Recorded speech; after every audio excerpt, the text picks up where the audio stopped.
আর মাত্র 5 দিন পর পবিত্র হজ। বাংলাদেশ সহ বিভিন্ন দেশের হজ যাত্রীদের পদচারণায় মুখরিত পবিত্র মক্কা। বাংলাদেশের হজ যাত্রীদের সেবায় 4 শতাধিক হজ কর্মী রয়েছেন মাঠে। এদিকে পবিত্র হজ পালনে বাংলাদেশ থেকে আসা অনেক হজ যাত্রী তীব্র তাপদাহে শুষ্ক আবহাওয়ায় অসুস্থ হয়ে পড়েছেন। এমন অবস্থায় হজ যাত্রীদের সানগ্লাস ছাতা ছাড়া রাস্তায় বের না হওয়ার পরামর্শ দিয়েছে মক্কার বাংলাদেশ হজ অফিস। পবিত্র মক্কার হারাম শরীফ প্রাঙ্গণে রয়েছেন ব্রাহ্মণবাড়িয়ার অপু। হজ শুরু হওয়ার আগে যারা উমরাহ করতে এসে দলছুট হয়ে রাস্তা কিংবা হোটেলে যাওয়ার পথ ভুলে যাচ্ছেন তাদের সহযোগিতা করছেন। আমি হাজিদের পথ ভুলে যাই, হাজিরা হোটেল ভুলে যায়, রাস্তা ভুলে যায়, আমি ওদেরকে সেবার জন্য এখানে দাঁড়িয়ে আছি। মক্কার চারপাশে আমার মতো হজ কর্মী আছে, হাজিদের কোনো সমস্যা আল্লাহর রহমতে এখনো হয় নাই।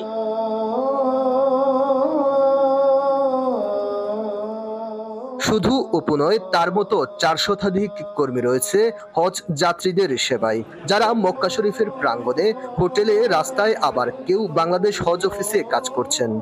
গরমে অনেক হাজি অসুস্থ হয়ে যায়। আমরা এখানে মেডিকেল আছে, বাংলাদেশ হজ মিশন মেডিকেল, আমরা হাজিগঞ্জ সেবা যত্নে নিয়োজিত। বাংলাদেশ হজ মিশন এখানে আছে, আমরা ইনশাল্লাহ যার যা কিছু প্রয়োজন ঔষধ থেকে লইয়া পরামর্শ এবং সহযোগিতা সবকিছু আমরা পাচ্ছি এখানে। এদিকে হজ শুরু হওয়ার আগেই তীব্র গরমে অসুস্থ হয়ে পড়ছেন অনেক বাংলাদেশি।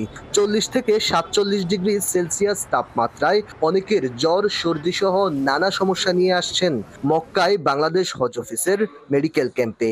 জানা গেছে এ পর্যন্ত মারা গেছেন বাংলাদেশি 12 জন হজ যাত্রী।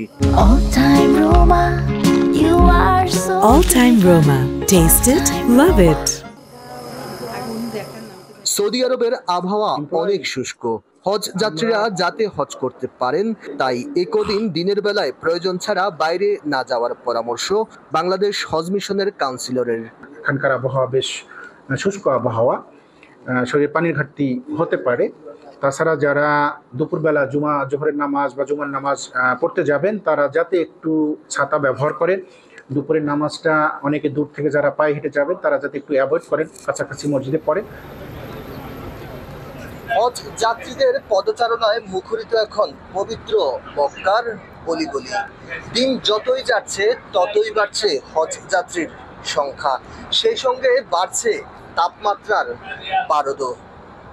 মরু অঞ্চলের দেশটিতে তাপমাত্রার সঙ্গে খাপ খাওয়াতে না পারায় অসুস্থ হয়ে পড়ছেন বাংলাদেশ থেকে আসা অনেক হজ যাত্রী। Aditya Rafat, DBC news, Mecca, সৌদি আরব।